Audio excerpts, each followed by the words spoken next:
요한복음 18장 1절 말씀부터 11절까지 말씀입니다.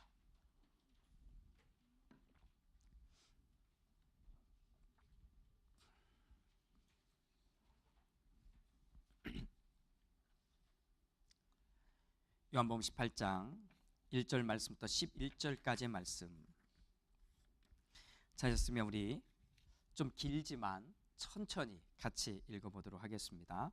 1절부터 11절까지입니다. 예수께서 이 말씀을 하시고 제자들과 함께 기드론 시내 건너편으로 나가시니 그곳에 동산이 있는데 제자들과 함께 들어가시니라. 그곳은 가끔 예수께서 제자들과 모이시는 곳이므로 예수를 파는 유다도 그것을 알더라.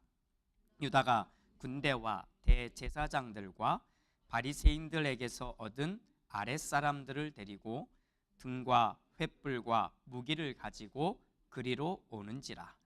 예수께서 그 당할 일을 다 아시고 나아가 이르시되 너희가 누구를 찾느냐? 대답하되 나사렛 예수라 하거늘 이르시되 내가 그니라 하시니라. 그를 파는 유다도 그들과 함께 섰더라.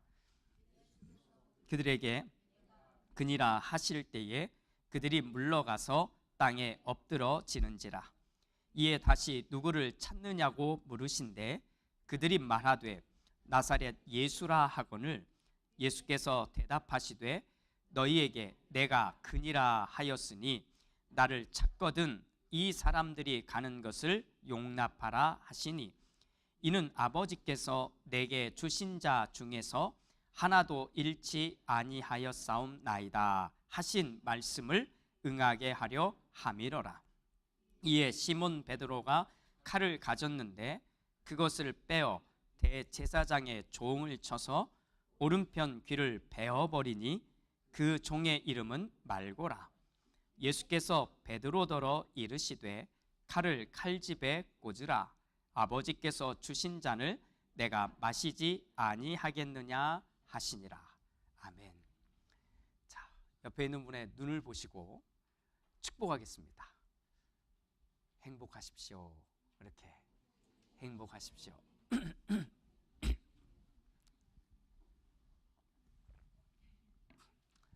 자, 두 가지를 더 해야 됩니다. 자, 두 가지를 더 해야 됩니다. 이 진심으로 그렇게 하는지 옆에 사람을 잘 보셔야 돼요. 혼자 있는 분들 잊지 않게 또 한번 해주세요. 감사하십시오. 감사하십시오. 자, 앞뒤로도 한번 하겠습니다. 감사하십시오. 감사하십시오. 자, 그리고 마지막 진심을 담으셔야 돼요. 정말로 주님의 이름으로 축복합니다. 축복합니다. 축복합니다. 축복합니다. 자, 성경의 이야기 가운데 풀 스토리가 있는 이야기는 많이 없습니다.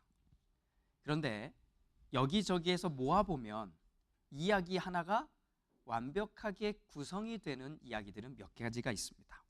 오늘은 그 이야기 가운데 하나, 대제사장의 종 말고의 이야기를 좀 하고 싶습니다. 예수님이 기드론 골짜기 옆에 있는 동산에 오르십니다. 그런데 이 기드론 골짜기 옆에 있는 동산은 예수님이 제자들하고 자주 올라갔다고 기록하고 있습니다. 그러니 누구도 알고 있냐면 가룟 유다도 알고 있었습니다. 그런데 가룟 유다는 오늘 이 본문의 배경 속에 이미 어디로 갔냐면 예수님과 함께 있던 무리들을 떠나서 예수님을 잡으려고 했던 대제사장들과 바리새인들의 무리 속으로 가 있었습니다. 그리고는 사람들을 이끌고 예수님을 잡으러 온 겁니다. 그런데 이 시간이 깜깜한 밤이었어요. 근데 지금같이 생각하시면 안 됩니다. 지금은 밤이라도 좀 주변이 환한데 제가 미국에 와서 깜짝 놀란 게 있어요. 가로등이 없어요. 밤에 정말 영화에서 보는 장면 같아요. 가로등이 없어요. 한국은 가로등이 정말 많거든요. 그래서 다 환해요. 그래서 이 본문의 이야기를 하려면 좀 이해가 안 되는데 미국은 가능합니다. 불 싹 꺼버린 상황이라고 생각하시면 돼요. 예수님 당시에는 해가 딱 떨어지면 아무것도 보이지 않습니다. 이걸 상상하셔야 돼요. 횃불을 들고 얼굴을 비춰야만 이 사람이 누군지 간신히 알아볼 수 있다고 생각하셔야 됩니다. 자, 사람들이 몰려옵니다. 맨 앞에 누가 있냐면 예수님이 계십니다. 이 사람들이 오자 예수님이 그들에게 묻습니다. 누구를 찾느냐? 그 사람들이 대답합니다. 나사렛 예수다. 예수님이 대답합니다. 내가 그 사람이다. 그러자 갑자기 예수님을 잡으러 온 사람들이 엎드립니다. 땅에 엎드리자 예수님이 다시 묻습니다. 누구를 찾느냐? 엎드려서 얘기합니다. 나사렛 예수다. 아마도 장면에서 일으키진 않았지만 아마도 일으켜 세웠을 것 같아요. 그리고는 예수님이 다시 한번 정확하게 말합니다. 내가 너에게 분명히 말했듯이 내가 그 사람이다. 그렇게 말해놓고는 명령조로 부탁 한 가지를 합니다. 이제부터 이 사람들, 그러니까 제자들인데 자기 옆에 있던 이 제자들이 가는 것을, 다시 말하면 이 사람들이 어디로 가든 이 사람들이 가도록 허락하라 이야기합니다. 왜냐하면 이 사람들은 하나님께서 자기에게 맡겨주신 사람들이기 때문에 이 사람들에게 해가 있거나 어려움이 있으면 안 된다는 이야기입니다. 그런데 갑자기 그때 베드로가 칼을 들어 맨 앞에서 예수를 잡으러 온 대제사장의 종 말고의 귀를 베어버립니다. 끔찍한 일이 벌어진 거죠. 유대인들 사회에서 귀를 베었다는 얘기는 정확하게 죄가 드러난 사람들에게 행하는 형벌 가운데 하나였습니다. 확 베어버린 거죠. 베드로가 왜 그랬을까? 저는 충분히 이해가 될 것 같습니다. 왜냐하면 베드로 입장에서는 자기가 꿈꿔왔던 세상이 있었습니다. 자기가 예수를 만나서 꿈꾸며 이렇게 가기를 바랬는데, 그리고 그 바랬던 대상이 예수였기 때문에 예수를 쫓아왔는데 이 밤중에 이 예수가 잡혀간다고 하니 이거는 화가 치밀어 올랐겠지요. 좀 더 가볼까요? 베드로 입장에서는 이 꿈이 완전히 깨어져 버린 겁니다. 그래서 이 자기의 분노를 주체할 수 없었던 것일 겁니다. 그래서 자기가 할 수 있는 최선의 표현이죠. 차고 있던 칼집에서 칼을 꺼내서 베어버린 겁니다. 그런데 이렇게 칼을 휘두르고 폭력을 사용한 베드로에게 예수님은 오히려 질책하십니다. 베드로야, 칼을 칼집에 도로 넣어라. 아버지께서 주신 잔을 내가 마시지 아니하겠느냐, 이렇게 말합니다. 무슨 말인지 아시지요? 폭력을 사용하지 말라는 얘기입니다. 멈추라는 것입니다. 그리고 이 모든 상황을 나는 받아들이고 아버지께서 주신 그 길을 내가 걸어가겠다, 이렇게 말씀하는 겁니다. 그런데 이 이야기가 누가복음에서 조금 더 세밀하게 첨부가 되어 있습니다. 누가복음 얘기를 보면 말고의 귀를 자른 뒤에 그 자른 베드로를 향해서 예수님이 이렇게 말합니다. 이것까지 참으라. 이것까지 참으라. 그리고는 말고의 귀를 잡고 다시 치유시켜버립니다. 회복시켜버립니다. 자, 예수님과 제자들의 관점에서 좀 벗어나 봅시다. 그리고는 말고라고 하는 사람의 입장을 한번 보고 말고를 한번 우리가 바라보기를 원합니다. 말고는 예수를 붙잡으러 온 사람입니다. 말고의 주인은 대제사장이었습니다. 다시 말하면 주인인 대제사장에게 생명이 달려있는 존재가 말고였습니다. 그런데 이 말고가 예수를 잡으러 왔다가 오히려 예수가 자기의 생명을 구해주게 됩니다. 그렇죠? 베드로가 잘 생각해 보세요. 이거는 무협지에나 나올 법한 상황인 거예요. 칼을 대낮에 잘 보이고 있는 상황에서도 칼을 휘둘러도 위 귀만 베어지는 게 쉽지 않을 텐데 한밤중에 칼을 휘두른 겁니다. 아시다시피 베드로가 무사였다는 기록이 있나요? 이 표정은 당연히 아니라는 표정이죠. 예. 칼잡이 아니었습니다. 베드로는 어부였습니다. 어부일 뿐인데 그 밤에 칼을 휘둘러서 귀를 베었다는 얘기는 목숨까지도 위태로운 지경이었던 거죠. 말고는 자기의 목숨을 해할 수 있는, 아예 목숨을 끊어놓을 수 있는 이 상황에서 오히려 자기가 잡으려고 했던 예수로 인해 은혜를 경험하게 됩니다. 그런데 그 다음 말고는 어떻게 행동했을까요? 이제 질문입니다. 자, 자기를 건져준 예수에게, 예수를 붙잡으러 온 말고는 어떤 행동을 했을까요?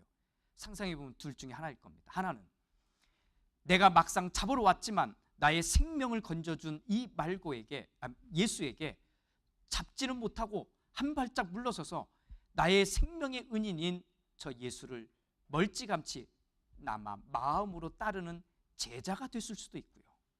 또 하나는 현실적인 선택을 했을 수 있습니다.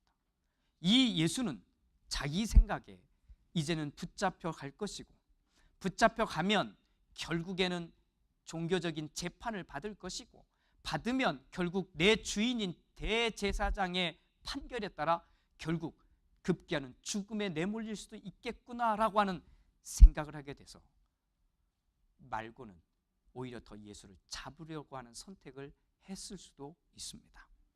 말고는 무엇을 선택했을까요? 제 친구 중에 영화 배우 겸 희극인인, 연극인인 홍성춘이라고 하는 친구가 있습니다.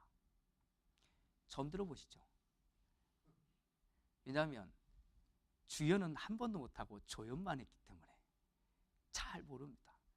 그 친구가 출연했던 영화 가운데 기독교 영화 시선이라고 하는 영화가 있습니다.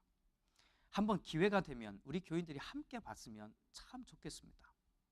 그런데 이 시선이라고 하는 영화를 쓴 그 작가에게 아마도, 이건 제 생각입니다, 인사이트를 줬다면, 그 기독교 영화에 인사이트를 줬다면 아마도 저는 김은국 씨가 쓴 소설 순교자라고 하는 그 책이었을 거라고 생각합니다. 이 소설은 원래 영문 소설입니다. 한국인이 썼는데 영문 소설이에요. 근데 번역되고 출간되고 또 번역을 여러 차례 걸치면서 그 초기에는 영화로도 만들어진 겁니다. 그 소설을 잠깐 소개합니다. 6.25 한국 전쟁에, 그 전쟁 시절에 14명의 목사님들이 포로로 잡혀서 북으로 가게 됩니다. 그런데 14명 중에 12명은 죽음을 맞이했고, 그 중에 살아남은 사람은 2사람인데 그나마 2분 목사님 중에 한 목사님은 미쳐버렸고 제정신으로 살아남은 건 딱 한 목사님이었습니다. 이 목사님을 신목사님이라고 부르는데, 학살을 당한 목사님들의 부인들과 사모님들과 유족들이 그나마 살아남아서 말을 해줄 수 있는 그 신목사님에게 그때의 상황을 물었습니다. 그런데 대답하지 않는 거예요. 정말 사정사정해도 그 당시 학살당하던 그 모습에 대해서 한마디도 꺼내들지 않게 됩니다. 그러자 유족들과 이 사모님들이 모두 똑같은 생각을 하게 됩니다. 무슨 생각을 하게 됐을까요? 이렇게 생각합니다.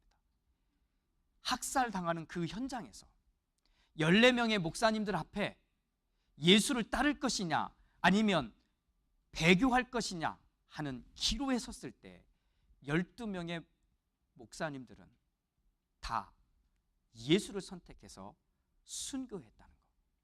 이 순교하는 12명의 장면을 지켜보던 한 목사님은 정신이 나가버린 거고, 유일하게 한 사람, 이 신목사라는 사람만 배교했기 때문에 살아남았다라고 외치게 됩니다. 정말 많은 욕설과 비난이 끊이지 않았지만 이 신목사님은 입을 열지 않습니다. 한편 이 상황을 조사하던 육군 특무대 소속 장교들에게는 2가지 관점이 부딪히게 됩니다. 하나는 종교적인 관점입니다. 순교자들은 도대체 무슨 마음으로 순교했을까?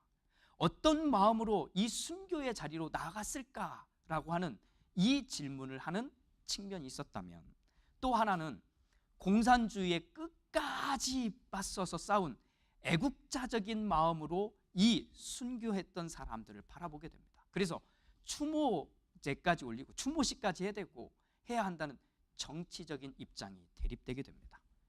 그런데 이 와중에 이 학살을 주도했던 북한군 장교가 붙잡히게 됩니다. 알고 보니 이 사람은 진짜 그 학살을 하던 그 현장에 있었던 사람인 겁니다. 그의 입에서 당시의 상황이 고스란히 밝혀지게 됩니다. 14명의 포로들이 이제 최후의 밤을 맞이하게 되었던 겁니다. 최후의 밤을 맞이하자 인민군이 이 14명에게 이렇게 말합니다. 자, 지금부터 1분을 줄 테니, 최후의 1분을 줄 테니 너희가 할 수 있는 기도를 하라, 이렇게 말합니다. 그런데 그 14명 중에도 리더급인 존경을 받았던 박 목사라고 하는 분이 최후의 1분을 주겠다고 하니까 소리를 지릅니다. 나는 기도하지 않는다, 내 기도를 듣지 않는다 하면서 소리를 지르면서 기도를 거부합니다. 사실 그 기도를 거부하는 모습을 보고 평소에 이 목사님을 존경하고 따랐던 가장 젊은 목사가 정신을 놓아버립니다. 미쳐버린 거지요. 그리고는 이 모든 상황을 북한군 장교가 말하게 되는데 이 내용이 충격적입니다. 소설에 있는 내용이니까 좀 거칠더라도 그냥 좀 들어주십시오. 북한군장이 이렇게 말합니다. 당신 내의 그 위대한 영웅들, 위대한 순교자들이 꼭 개새끼처럼 죽어갔다는 말을 들려줄 수 있게 되어 기쁘구만.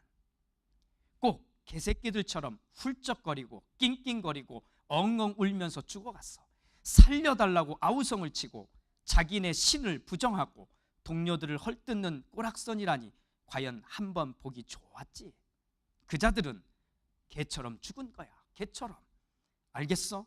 모두 죽여버렸어야 하는 건데 하나가 미쳐버렸기 때문이야. 돌아버린 거지. 미친 개처럼 말이야. 난 야만은 아니거든. 미친 놈을 쏘진 않아.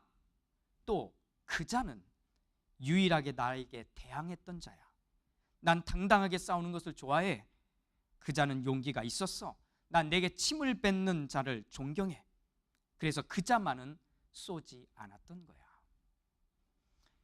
이때 살아남은 신목사는 평양에 남아 극심한 고통 속에 있던 피난민 신도들을 도왔다고 합니다. 이 소설의 마지막 부분에 한국군 장교가 이 신목사님에게 이렇게 질문합니다. 당신의 신은 그의 백성들이 당하고 있는 고통을 아는가? 당신의 신은 그의 백성들이 당하고 있는 고통을 아는가? 아무 관심도 없지 않는가? 그런데 왜 당신은 사람들을 속이는가? 이렇게 말. 그때 신 목사님이 대답합니다. 희망이 없을 때 인간은 동물이 되고 약속이 없을 때 인간은 야만이 된다. 당신도 이것을 알고 있기 때문에 당신의 십자가를 지고 있는 것이다. 이렇게 말합니다. 소설에 등장한 이야기지만 오늘 우리는 이 소설에 등장한 사람들이 우리가 될 수 있다고 하는 것을 고민해 봐야 합니다. 평소 잘 살고 있을 때는 예수 믿는 것이 얼마나 그럴듯한지 모릅니다. 그런데 조금만 어려움이 와도, 조금만 고통에 밀려와도 믿음은 온데간데 없고 어떻게든 세상의 원리와 방법들을 찾기 위해서 혈안이 되어 있는 나를 볼 때 우리는 얼마나 초라해지는지 모릅니다. 인간이라면 어쩔 수 없겠지요, 이렇게 말할 수 있지만 우리는 고민해 봐야 됩니다. 오늘 대제사장의 종 말고의 이야기로 오늘 말씀을 시작했습니다. 말고는 자신의 귀만 치료한 게 아니라 생명까지 은혜를 입은 예수를 어떻게 했을까요?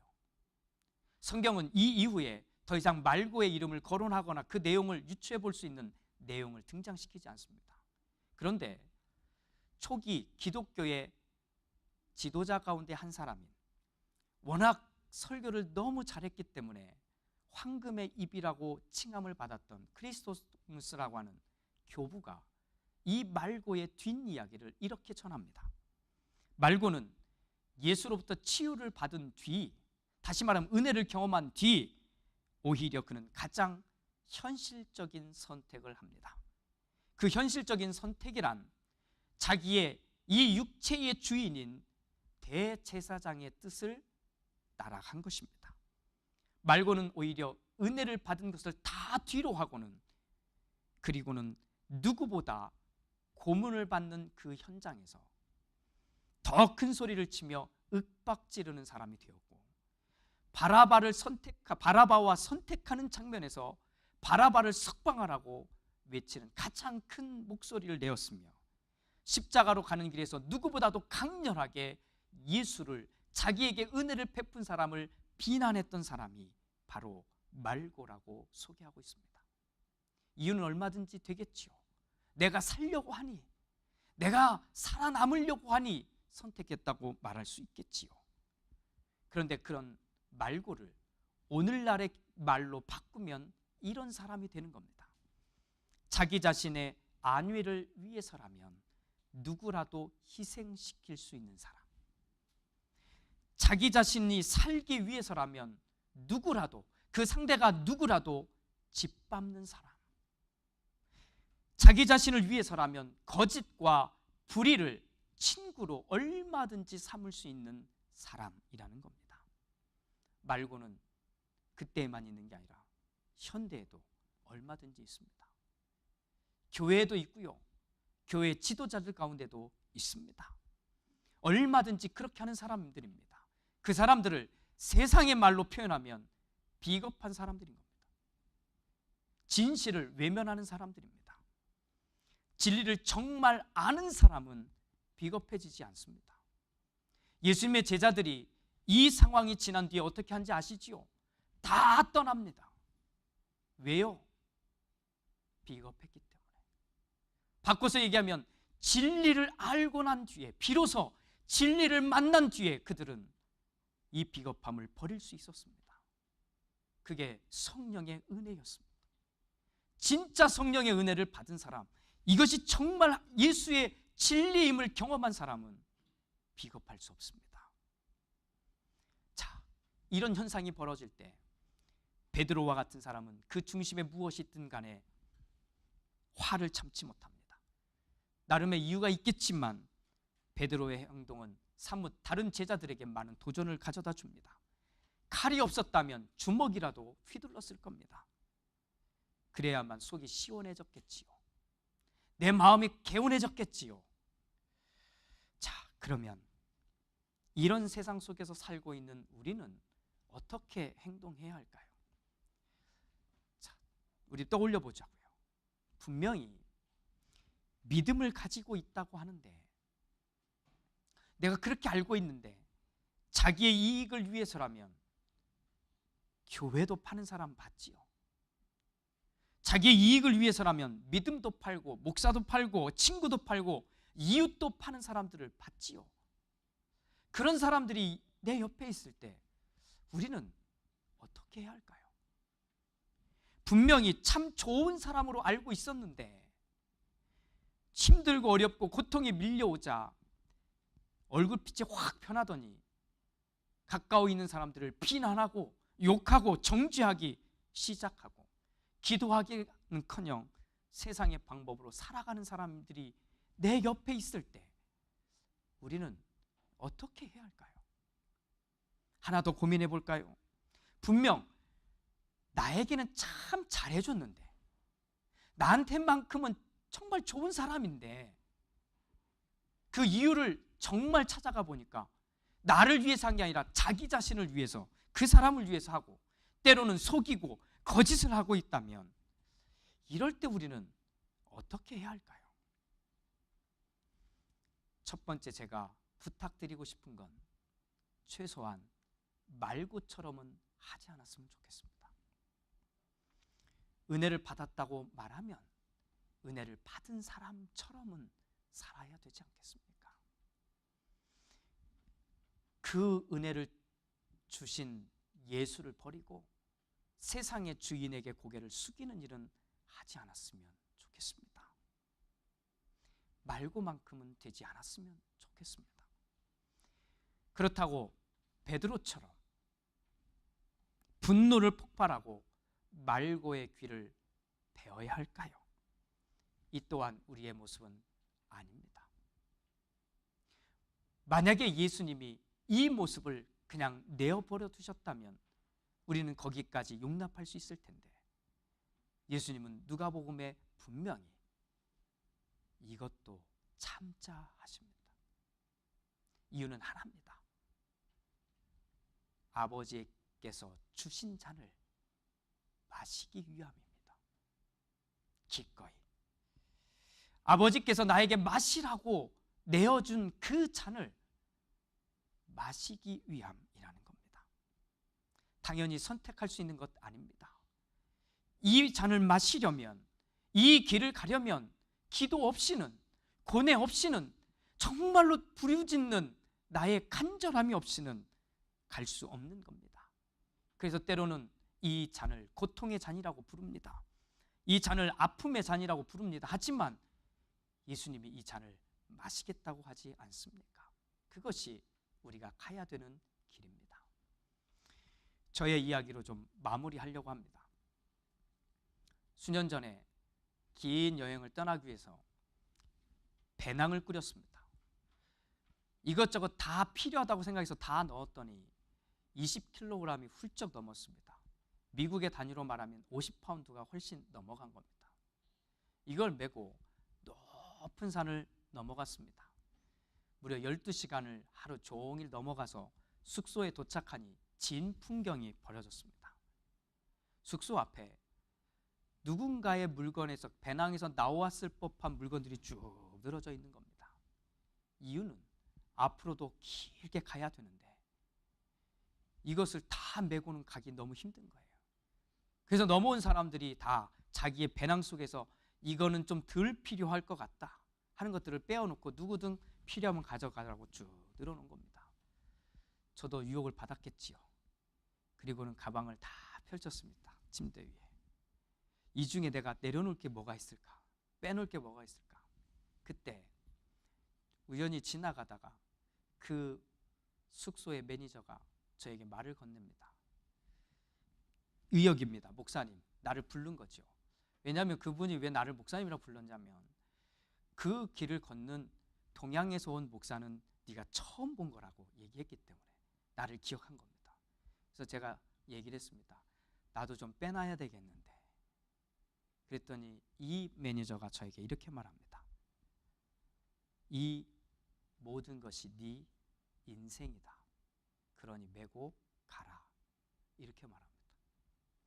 생각을 정말 많이 했습니다. 그리고는 다음날 아침에 주섬주섬 다 담아 그 여행이 마치는 날까지 배낭을 그대로 메고 갔습니다. 사랑하는 로고스 교회 여러분, 우리는 각자가 짊어지고 가야 될 인생의 배낭이 있습니다. 누군가가 볼 때는 가볍게 보이는 배낭도 있습니다. 그런데 그 사람에게는 더없이 무거운 배낭일 수 있어요.